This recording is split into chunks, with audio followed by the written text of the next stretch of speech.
Хуманоста нема граници, посебно ако во ваквите акции се вклучат младите.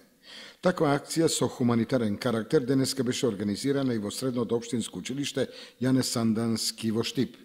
Идните медицински работници ја покажаа својата хуманост на дело, донирајќи средства за лекување на нашиот сограѓанин Методи Митев. Во училиште денеска организираме хуманитарна акција по повод болеста за Методи Митев, 30-годишното момче од Кочини, кој боледува од хередитарна параплегија. Потребни му се 28.000 евра за лекување во Кина, од која имаме избрано само 6.000 евра, што значи дека секој денар би ни помогнал во сумата која ни е потребна и секоја донација од учениците во ово училиште ни е добредојдена. Па сега за сега, кој колку е во можност, даде, се надеваме да ќе збереме. Колку можеме ќе помогнеме.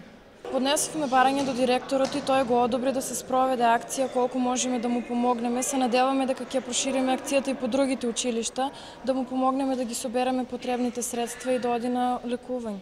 Акцијата беше одобрена од страна на директорот на училиштето, кој при тоа истакна.